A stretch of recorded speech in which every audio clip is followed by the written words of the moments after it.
ಪ್ರತಿಕಾರ ಯಾವಾಗ ಅನ್ನುವಂಥದ್ದನ್ನ ಇಡೀ ದೇಶದ ಜನ ಕೇಳ್ತಾ ಇದ್ರು. 9 ದಿನ ಆಗೋಯ್ತು. ಯಾವಾಗ ಉತ್ತರವನ್ನ ಕೊಡ್ತೀರಾ ಪಾಕಿಸ್ತಾನಕ್ಕೆ, ಅಥವಾ ಮಾತಲ್ಲೇ ಇರುತ್ತಾ ಅಂತ ಹೇಳಿ. ಸೊ ಈಗ ಭಾರತ ಪಾಕಿಸ್ತಾನ ಮಧ್ಯೆ ಯುದ್ಧ ಭೀತಿ. ಪ್ರಧಾನಿ ಮೋದಿ ರಷ್ಯಾ ಪ್ರವಾಸ ದಿಢೀರ್ ರದ್ದುಗೊಳಿಸಿದ್ದಾರೆ.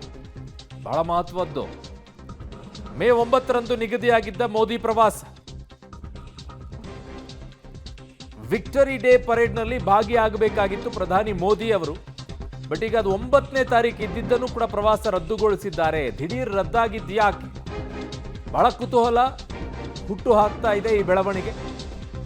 9ನೇ ತಾರೀಕು ಇರುವಂಥದ್ದು, ಇನ್ನೂ 9 ದಿನಗಳು ಬಾಕಿ ಇದೆ. ಸೊ ಪ್ರಧಾನಿ ಮೋದಿ ರಷ್ಯಾ ಪ್ರವಾಸ ಈಗ ದಿಢೀರ್ ರದ್ದುಗೊಳಿಸಿದ್ದಾರೆ. ಮೇ 9ರಂದು ನಿಗದಿಯಾಗಿತ್ತು ಮೋದಿ ಅವರ ಪ್ರವಾಸ, ರಷ್ಯಾಗೆ ಹೋಗಬೇಕಾಗಿತ್ತು. ಸೊ ಈಗ ಅದು ರದ್ದಾಗಿದೆ. ವಿಕ್ಟರಿ ಡೇ ಪರೇಡ್ನಲ್ಲಿ ಭಾಗಿಯಾಗಬೇಕಾಗಿತ್ತು ಪ್ರಧಾನಿ ಮೋದಿ ಅವರು, ಅದನ್ನು ರದ್ದುಗೊಳಿಸಿದರೆ ಪ್ರವಾಸವನ್ನ. ಇದು ಭಾರಿ ಚರ್ಚೆ ಮತ್ತು ಕುತೂಹಲಕ್ಕೆ ಎಡೆ ಮಾಡಿಕೊಡ್ತಾ ಇದೆ. ಹಾಗಿದ್ದಾಗ ಏನ್ ಬೆಳವಣಿಗೆ ಆಗ್ತಾ ಇದೆ?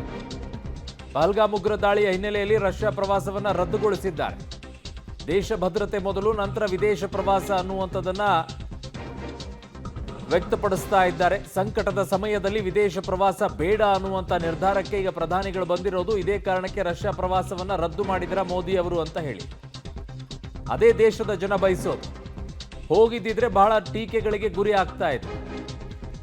ಇಲ್ಲಿ ಜನ ಸತ್ತಿದ್ದಾರೆ, ಇಲ್ಲಿ ಉತ್ತರವನ್ನ ಕೊಡೋದು ಬಿಟ್ಬಿಟ್ಟು ನೀವು ಅಲ್ಲಿ ಹೋಗಿದ್ದೀರಾ ವಿದೇಶ ಪ್ರವಾಸಕ್ಕೆ ಅಂತ ಹೇಳಿ ಅನೇಕ ಟೀಕೆಗಳು ಬರೋದು. ಆಮೇಲೆ ತುಂಬಾ ಇಂಪಾರ್ಟೆಂಟ್ ಇದ್ರೆ ಬೇರೆ, ಬಟ್ ಇಲ್ಲಿ ಹಂಗಿರ್ಲಿಲ್ಲ. ಇಲ್ಲಿ ಅಂತ ಮುಖ್ಯವಾಗಿರುವಂಥದ್ದೇನಿಲ್ಲ. ವಿಕ್ಟರಿ ಡೇ ಪರೇಡ್ನಲ್ಲಿ ಭಾಗಿಯಾಗಬೇಕಾಗಿತ್ತು. ಈಗ ನಮ್ಮ ಗಣರಾಜ್ಯೋತ್ಸವ ಸಂದರ್ಭದಲ್ಲಿ ಬೇರೆ ದೇಶದ ಒಬ್ಬ ಅತಿಥಿಗಳನ್ನು ಕರೆಸ್ತೀವಲ್ವ, ಹಾಗೆ ಇವರು ಕೂಡ ಅಲ್ಲಿಗೆ ಹೋಗಬೇಕಾಗಿತ್ತು. ಬಟ್ ಅದನ್ನು ಈಗ ರದ್ದುಗೊಳಿಸಿದರೆ ಕಾರಣ ನಮ್ಮಲ್ಲಿ ಆಗಿರುವಂಥ ಬೆಳವಣಿಗೆಯಿಂದ ರಷ್ಯಾ ಕೂಡ ಅದನ್ನು ಅರ್ಥ ಮಾಡ್ಕೊಳ್ಳುತ್ತೆ. ಗುಡ್ ಡಿಸಿಷನ್ ಅಂತ ಅನಿಸುತ್ತೆ. ಈಗ ತೆಗೆದುಕೊಂಡಂಥ ನಿಲುವೇನಿದೆ ಕರೆಕ್ಟ್ ಆಗಿದೆ. ಇದು ದೇಶದ ಜನ ಇಲ್ಲದೆ ಇದ್ದಿದ್ರೆ ಟೀಕೆಯನ್ನು ಮಾಡ್ತಾ ಇದ್ದಿದ್ದು, ಬಿಡ್ತಿದ್ವ ನಾವೆಲ್ಲ. ನನ್ನ ಸಹೋದ್ಯೋಗಿ ಈಗ ದೆಹಲಿ ಪ್ರತಿನಿಧಿ ಶಬೀರ್ ನನ್ನ ಸಂಪರ್ಕದಲ್ಲಿ ಸಿಗ್ತಾ ಇದ್ದಾರೆ. ಕಾಶ್ಮೀರ ಎಲ್ಲೆಲ್ಲ ಏನೇನು ಪರಿಸ್ಥಿತಿ ಇದೆ ಎಲ್ಲ ಹೇಳ್ತಾ ಇದ್ರು. ಈಗ ಈ ವಿಚಾರದ ಬಗ್ಗೆ ಕೂಡ ಮಾಹಿತಿಯನ್ನು ಪಡ್ಕೊಳ್ಳೋಣ. ಶಬೀರ್, ಈಗ ಪ್ರಧಾನಿ ಮೋದಿಯವರು ಒಂದು ವೇಳೆ ಏನಾದರೂ ರಷ್ಯಾ ಪ್ರವಾಸಕ್ಕೆ ಹೋಗಿದ್ದೇ ಆಗಿದ್ದಿದ್ರೆ ನಾವೆಲ್ಲ ಸುಮ್ಮನೆ ಇರ್ತಿದ್ವಾ?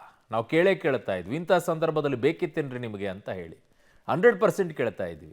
ಈಗ ಆ ನಿಟ್ಟಿನಲ್ಲಿ ಪ್ರಧಾನಿಗಳು ಇಟ್ಟಂಥ ಹೆಜ್ಜೆ ಸರಿಯಾಗಿದೆ ಅಂತ ಕಾಣಿಸುತ್ತೆ. ಈ ಸಂದರ್ಭದಲ್ಲಿ ಬೇಡ ಅಂತೇಳಿ ಅದು ಒಂದು ಕಡೆಗೆ. ಬಟ್ ಎರಡನೇ ಕಡೆಗೆ ನೋಡೋದಾದ್ರೆ ಇದಿನ್ನೇನೋ ಸೂಚನೆಯನ್ನ ಕೊಡ್ತಾ ಇದೆ. ಇಲ್ಲಿ ಪ್ರಧಾನಿಗಳ ಅಗತ್ಯತೆ ಇದೆ. ಸೊ ಹಾಗಾಗಿ ಈ ಮುಂದಿನ 1 ವಾರ 2 ವಾರ ಬಹಳ ಕ್ರೂಷಿಯಲ್ ಆಗಿದೆ. ಹಾಗಾಗಿ ಪ್ರಧಾನಿಗಳು ದೇಶ ಬಿಟ್ಟು ಹೋಗ್ತಾ ಇಲ್ಲ. ದಟ್ಸ್ ಇನ್ನೊಂದು ರೀತಿಯಾದಂಥ ವಿಶ್ಲೇಷಣೆಗೂ ಅವಕಾಶ ಮಾಡಿಕೊಡ್ತಾ ಇದೆ ಅಲ್ವಾ ಶಬೀರ್? ಈ ಎರಡೂ ವಿಶ್ಲೇಷಣೆಗಳು ಕೂಡ ಸರಿ ಅರುಣ್. ಮೊದಲನೇದಾಗಿ ಈಗ ರಷ್ಯಾದಲ್ಲಿ ಇರುವಂಥದ್ದು ವಿಕ್ಟರಿ ಡೇ, ಅದರ ಸೆಲೆಬ್ರೇಷನ್ ನಡೀತಾ ಇರುವಂಥದ್ದು. ಸೊ ಹೀಗಾಗಿ ಆ ರಷ್ಯಾದ ಆಪ್ತ ದೇಶಗಳಿಗೆ ಮಾತ್ರ ಈ ಒಂದು ಇನ್ವಿಟೇಷನ್ ಅನ್ನು ಕೊಡಲಾಗಿತ್ತು. ಆ ಪೈಕಿ ಭಾರತವು ಕೂಡ ಒಂದಾಗಿತ್ತು. ಪ್ರಧಾನಿ ನರೇಂದ್ರ ಮೋದಿ ಅವರು ಈ ಒಂದು ಕಾರ್ಯಕ್ರಮದಲ್ಲಿ ಭಾಗಿಯಾಗಬೇಕಾಗಿತ್ತು. ಅವರು ಕೂಡ ಹೋಗಲಿಕ್ಕೆ ಎಲ್ಲ ರೀತಿಯಾದಂಥ ತಯಾರಿಗಳು ಕೂಡ ಆಗಿತ್ತು. ಈಗಾಗಲೇ ಈ ಹಿಂದೆಯೂ ಕೂಡ ಇದಕ್ಕೆ ಸಂಬಂಧಪಟ್ಟಂತೆ PMOದಿಂದ ಮಾಹಿತಿಗಳು ಕೂಡ ಬಂದಿತ್ತು. ಪ್ರಧಾನಿ ಮೋದಿ ಅವರು ಈ ಒಂದು ಕಾರ್ಯಕ್ರಮದಲ್ಲಿ ಭಾಗಿಯಾಗ್ತಾರೆ ಅಂತ. ಆದರೆ ಭಾರತದಲ್ಲಿ ಈಗ ಸೂತಕದ ಛಾಯೆ ಆವರಿಸಿರುವಂಥದ್ದು, ಭಯೋತ್ಪಾದಕ ದಾಳಿಯಾಗಿದೆ. ಸಾಕಷ್ಟು ಕುಟುಂಬಗಳು ನೋವಲ್ಲಿದ್ದಾವೆ. ಜನರ ಮನಸ್ಸಿನಲ್ಲಿ ಪ್ರತೀಕಾರದ ಕಿಚ್ಚು ಹೊತ್ತಿದೆ. ಇಂಥ ಸಂದರ್ಭದಲ್ಲಿ ಪ್ರಧಾನಿ ನರೇಂದ್ರ ಮೋದಿ ಅವರು ರಷ್ಯಾಕ್ಕೆ ಹೋಗಿ ಅಲ್ಲಿ ವಿಕ್ಟರಿ ಸೆಲೆಬ್ರೇಷನ್ ಡೇ ಆಚರಣೆ ಮಾಡಿದರೆ ಬಹುಶಃ ಅದು ದೇಶವಾಸಿಗಳಿಗೆ ಸರಿಯಾದ ಸಂದೇಶ ಅಲ್ಲ ಅನ್ನುವಂಥದ್ದು ನರೇಂದ್ರ ಮೋದಿ ಅವರಿಗೆ ಬಹಳ ಸ್ಪಷ್ಟವಾಗಿ ಗೊತ್ತಿದೆ. ಆ ಕಾರಣಕ್ಕೆ ಈ ಪ್ರವಾಸವನ್ನು ಅವರು ರದ್ದು ಮಾಡುವಂಥ ಕೆಲಸವನ್ನು ಮಾಡಿದ್ದಾರೆ. ಇದು ಒಂದು ಭಾಗ. ಎರಡನೇದ್ದು, ಈಗ ಕಳೆದ 2-3 ದಿನಗಳಿಂದ ದೆಹಲಿಯಲ್ಲಿ ಸಾಕಷ್ಟು ಬೆಳವಣಿಗೆಗಳಾಗ್ತಾ ಇದ್ದಾವೆ. ಬ್ಯಾಕ್ ಟು ಬ್ಯಾಕ್ ಮೀಟಿಂಗ್ಗಳಾಗ್ತಾ ಇದ್ದಾವೆ.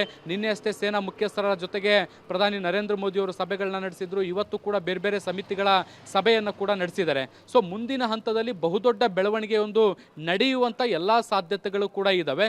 ಸೊ ಹಾಗಾಗಿ ಪ್ರಧಾನಮಂತ್ರಿಗಳು ಅವನ್ನೆಲ್ಲವೂ ಕೂಡ ಮೇಲ್ವಿಚಾರಣೆಯನ್ನು ಕೂಡ ಸಹಜವಾಗಿ ಮಾಡ್ತಾರೆ. ಸೊ ಇಂಥ ಸಂದರ್ಭದಲ್ಲಿ ದೇಶವನ್ನು ಬಿಟ್ಟು ಬೇರೆ ಕಡೆಗೆ, ಬೇರೆ ಯಾವುದೋ ದೇಶದ ಸೆಲೆಬ್ರೇಷನ್, ವಿಕ್ಟರಿ ಸೆಲೆಬ್ರೇಷನ್ಗೆ ಹೋಗೋ ಬದಲು ನಾವು ಕೂಡ ಇಲ್ಲೊಂದು ವಿಕ್ಟರಿ ಸೆಲೆಬ್ರೇಷನ್ ಅನ್ನು ಮಾಡಬೇಕಾಗತ್ತೆ. ಸೊ ಆ ನಿಟ್ಟಿನಲ್ಲಿ ಅವರು ಇಲ್ಲೇ ಉಳ್ಕೊಂಡಿದ್ದಾರೆ ಅಂತ ಕೂಡ ಅನಿಸ್ತಾ ಇರುವಂಥದ್ದು. ಸೊ ಸಾಕಷ್ಟು ಕುತೂಹಲವೂ ಕೂಡ ಇದೆ. ಯಾವ ರೀತಿಯಾದಂಥ ಪ್ರತಿಕಾರಗಳು ಇರ್ಬೋದು ಅಥವಾ ಯಾವ ರೀತಿಯಾದಂಥ ಸ್ಟ್ರಾಟಜಿಗಳು ಕೂಡ ನಡೀತಾ ಇರ್ಬೋದು ಅನ್ನುವಂಥ ನಿಟ್ಟಿನಲ್ಲಿ ಈಗಾಗಲೇ ಅದಕ್ಕೆ ಪೂರಕವಾದಂಥ ಬೆಳವಣಿಗೆಗಳು ಕೂಡ ಈಗ ದೆಹಲಿಯಲ್ಲಿ ನಡೀತಾ ಇದ್ದಾವೆ ಅರುಣ್.